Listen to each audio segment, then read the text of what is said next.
नमस्कार दोस्तों, स्वागत है आपका YouTube के चैनल टैक्स ऑफिसर में। दोस्तों, सेल्स और परचेज रिटर्न्स का बहुत ही बड़ा इम्पैक्ट है जीएसटी में, और आज के हम इस वीडियो में यही जानने वाले हैं कि अगर आपका कोई भी गुड रिटर्न होता है तो उसकी अकाउंटिंग हम अपने बुक्स में कैसे करेंगे, क्या हम उसकी अकाउंटिंग जो अपने बुक्स में करते हैं और उसका इम्पैक्ट जो जीएसटी पे आता है क्या वो सही है, और अगर सही नहीं है तो सही तरीका क्या है जिससे कि हम फ्यूचर कोर्स में जीएसटी के नोटिस को अवॉइड कर सकें। तो दोस्तों, इससे पहले आपने अगर मेरा चैनल सब्सक्राइब नहीं किया है तो उसे सब्सक्राइब कर लीजिए इसी तरह के रेगुलर अपडेट्स के लिए। और अगर आपको वीडियो पसंद आता है तो अपने दोस्तों में ज़्यादा से ज़्यादा मात्रा में शेयर कीजिए।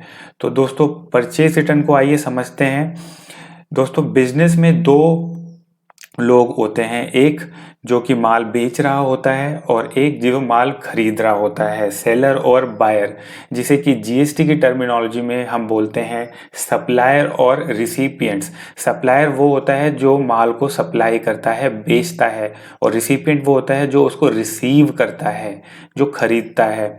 तो अगर सप्लायर ने रिसिपिएंट को माल भेजा और रिसिपिएंट को लगा कि उस माल में या तो कुछ डिफेक्टिव है, या फिर वो कम रिसीव हुआ है, या फिर डैमेज कंडीशन में रिसीव हुआ है, या फिर उसके ऊपर कोई प्रॉपर डॉक्यूमेंटेशन नहीं है, तो उस केस में रिसिपिएंट क्या कर सकता है? उस केस में रिसिपिएंट सप्लायर को वो गुड्स रिटर्न कर सकता है। अब अगर वो गुड्स को रिटर्न करेगा तो उसको क्या क्या डॉक्यूमेंटेशन करनी होगी वो हम समझते हैं एक एग्जाम्पल से।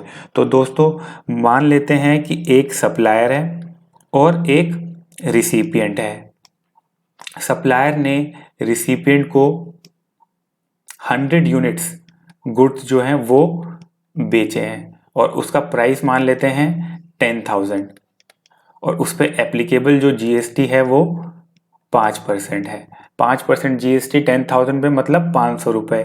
तो जो सप्लायर है वो रिसिपिएंट को क्या बना के देगा? एक इनवॉइस बना के देगा, टैक्स इनवॉइस। और वो कितने का बनाएगा? उस पर इनवॉइस वैल्यू होगी 10,500 रुपये की। उसमें से 10,000 उसकी टैक्सेबल वैल्यू है, 5% जीएसटी। तो इतने की वो इनवॉइस वैल्यू टैक्स इनवॉइस काटेगा और रिसिपिएंट को दे देगा as per section 31 of GST act. तो सेक्शन 31 के अकॉर्डिंग ही उसको टैक्स इनवॉइस काटना है।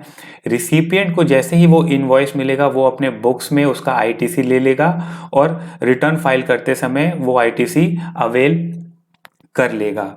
अब जैसे ही गुड्स रिसिपिएंट को मिले, मान लेते हैं किसी भी कंडीशन में उनमें से कुछ गुड्स ऐसे हैं जो उसको रिटर्न करने पड़े। अब अगर वो रिटर्न करेगा, मान लीजिए 100 यूनिट में से 10 यूनिट ऐसे हैं जो उसको डिफेक्टिव मिल गए, तो 1000 यूनिट्स की जो वैल्यू होगी वो इसको वापस करने हैं। तो ट्रेड में क्या प्रैक्टिस होती है दोस्तों कि ये जो 1000 रुपये का जो है गुड्स की जो वैल्यू है, ये रिसिपिएंट सप्लायर को टैक्स इनवॉइस काट के दे देगा। हाँ, 10,000 के गुड्स इसने लिए जिसमें से 1000 रुपये के गुड्स जो है डिफेक्टिव निकल गए, तो इसने क्या किया? इसका टैक्स इनवॉइस बना लिया एज पर सेक्शन 31। बट क्या ये सही है? क्या रिसिपिएंट सप्लायर को टैक्स इनवॉइस काट सकता है? क्या जीएसटी में ये जो गुड्स रिटर्न हुए हैं क्या ये सप्लाई है? जी हाँ दोस्तों, ये सप्लाई की डेफिनेशन में जीएसटी में नहीं आता है। और अगर ये सप्लाई ही नहीं है तो क्या रिसिपिएंट सप्लायर को टैक्स इनवॉइस काट सकता है? नहीं काट सकता। और अगर सप्लाई नहीं है और उसने टैक्स इनवॉइस काटा, इसका मतलब विदाउट सप्लाई ऑफ गुड्स जो टैक्स इनवॉइस जो है वो रिसिपिएंट से सप्लायर के पास जा रहा है। तो दोस्तों, ये एक बहुत बड़ा जीएसटी में ऑफेंस है सेक्शन 122 के अंदर, और इसके बहुत बड़े रेपरकशन हैं।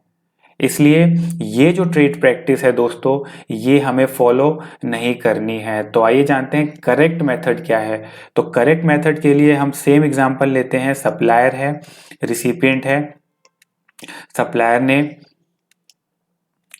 10,500 का इनवॉइस काटा जिसमें से 10,000 उसकी वैल्यू है और 10,000 उसकी वैल्यू है और 500 उस पर जीएसटी एप्लीकेबल है।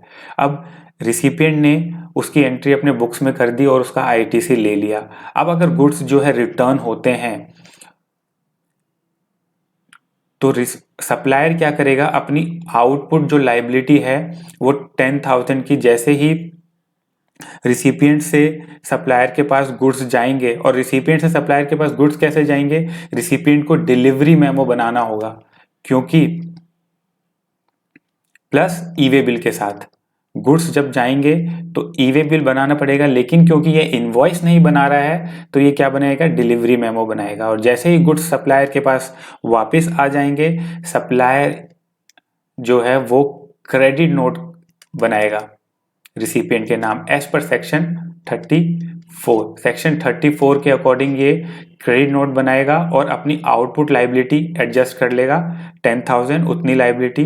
और साथ ही साथ रिसिपिएंट को जब ये क्रेडिट नोट मिलेगा तो वो अपना आईटीसी जो उसने पहले पूरा बुक कर लिया था 500 का, अब वो अपना प्रोपोर्शनल आईटीसी जो है 50 रुपए वो रिवर्स कर देगा। तो ये है एक्चुअल प्रैक्टिस जो कि हमें जीएसटी में फॉलो करनी है। साथ ही साथ सेल्स रिटर्न में भी सेम ऐसे ही करना है। जो सप्लायर रिसिपिएंट को गुड्स भेजेगा, अगर गुड्स रिटर्न हो जाते हैं, सेल्स उसकी रिटर्न हो जाती है, तो वो क्रेडिट नोट इशू करेगा एज पर सेक्शन 34।